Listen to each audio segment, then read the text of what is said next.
Hello everyone, welcome to global online. Myself Priyanka आप सभी का स्वागत करती हूँ आज के हमारे सेशन में। आज हम MPPSC असिस्टेंट प्रोफेसर एग्ज़ाम के लिए पेपर क्रमांक पहला जो पेपर है, देखिए क्वेश्चन पेपर क्रमांक पहला MPPSC एग्जामिनेशन में यह जो पेपर है इसका हमने यूनिट क्रमांक फर्स्ट स्टार्ट किया है। यूनिट फर्स्ट का नेम है मध्य प्रदेश का इतिहास, संस्कृति और साहित्य। मध्य प्रदेश के बारे में हमें इस यूनिट में जानना है। आज के हम सेशन में स्वतंत्रता आंदोलन में मध्य प्रदेश का क्या योगदान रहा यह देखेंगे।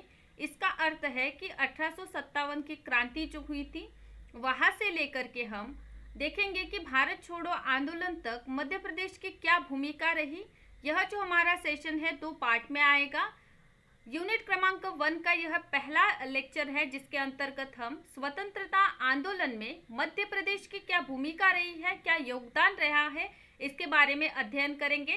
साथ ही साथ इससे पहले के अगर सेशन आपने नहीं देखे तो ज़रूर से देखिए। इसके लिंक जो है डिस्क्रिप्शन बॉक्स में दे दी गई है। साथ ही साथ वहाँ हमने यूनिट क्रमांक 2 को कवर किया है जिसके अंतर्गत भारत का इतिहास हमने देखा और जो MCQ हमने लिए थे उसके अंतर्गत ही हमने किस प्रकार से टॉपिक भी कवर किए हैं वह भी देखने में आपको आसानी होंगी, जिससे कि यूनिट 1 आपको बेहतरीन वे से समझ सके।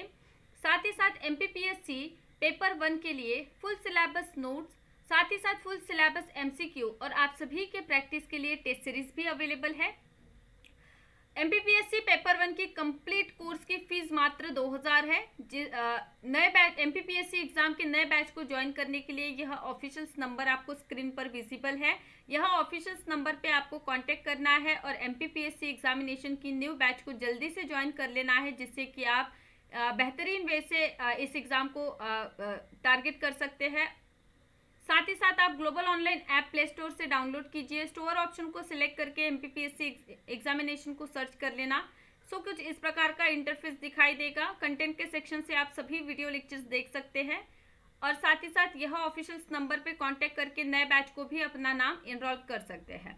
स्टार्ट करते हैं आज के सेशन को। आज का सेशन जो है स्वतंत्रता आंदोलन में मध्य प्रदेश का क्या योगदान रहा वह हम देखेंगे। और पहला हमारा टॉपिक है 1857, 1857 का उठाव, 1857 की क्रांति हम इसे कहते हैं। तो देखिए क्रांति क्यों कहा जाता है। तत्कालीन परिस्थिति में अब जब हम परिवर्तन देखते हैं तो इस परिवर्तन को ही क्रांति कहा जाता है, ठीक है। इसलिए 1857 का जो विद्रोह हुआ है उसी को क्रांति भी कहा जाता है।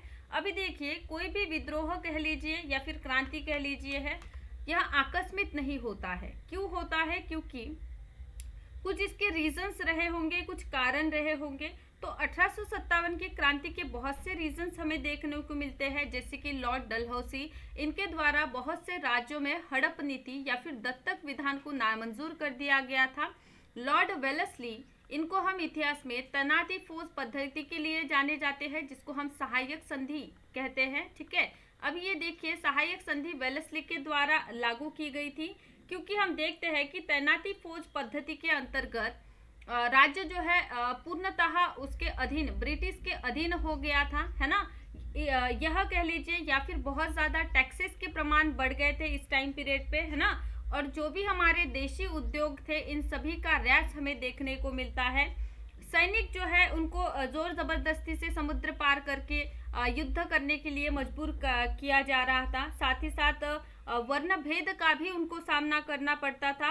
और तत्कालीन कारण के बारे में अगर हम देखें क्रांति के लिए तो 1856 में एल्फिंस्टन राइफल जो है इसके बारे में एक न्यूज़ फैल गई कि इसमें गाय एवं सूअर की जो है चर्बी लगाई गई थी।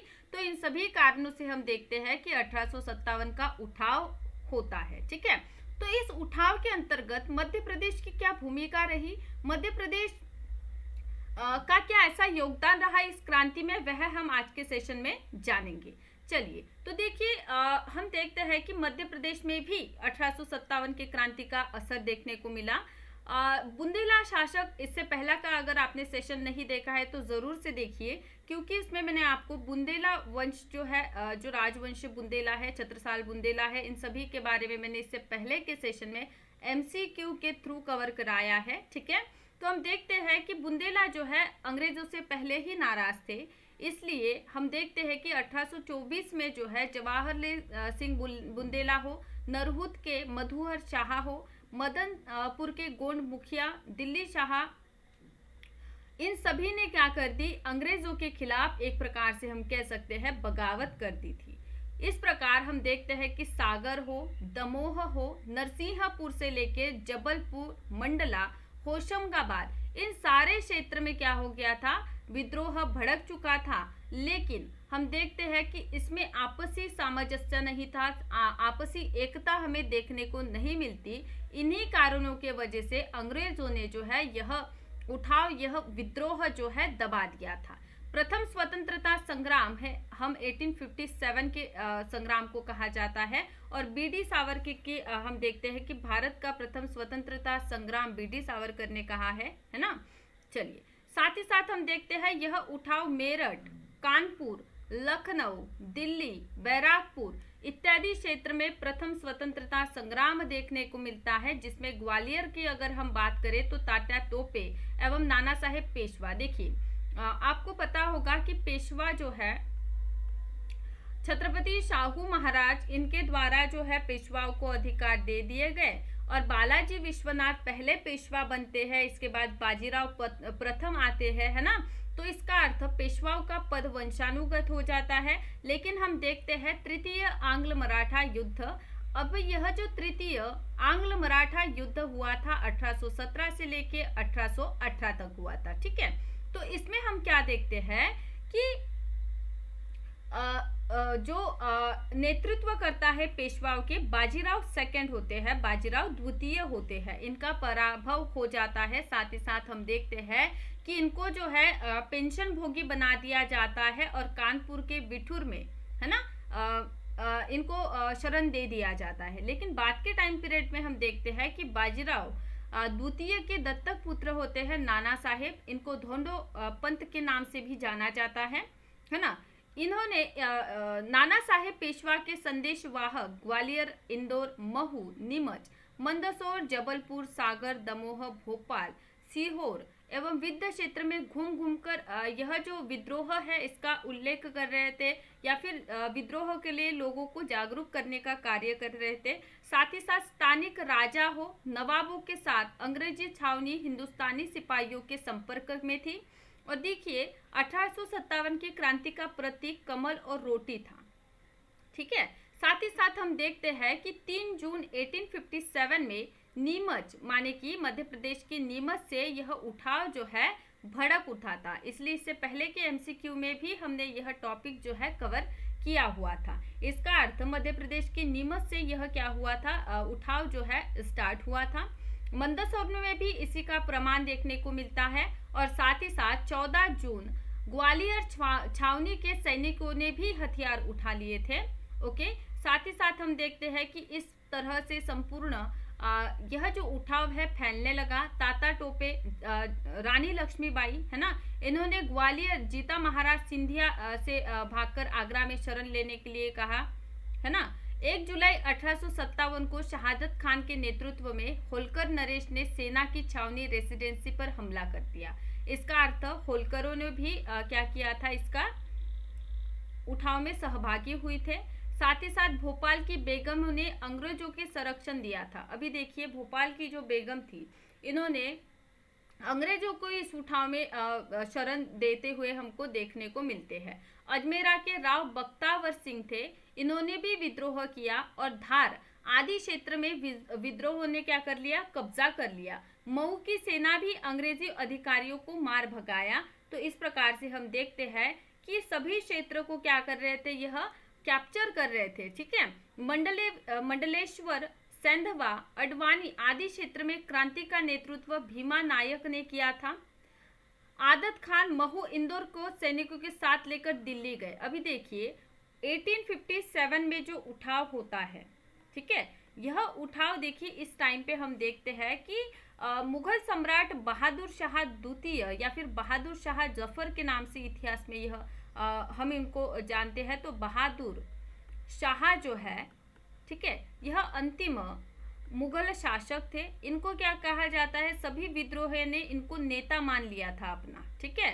तो हम देखते हैं कि बहादुर शाह जफर के प्रति मालवा में क्रांतिकारियों ने अपनी वफादारी प्रकट की, क्योंकि 1857 के उठाव में सभी ने बहादुर शाह द्वितीय जो है इनको अपना नेता माना था, है ना।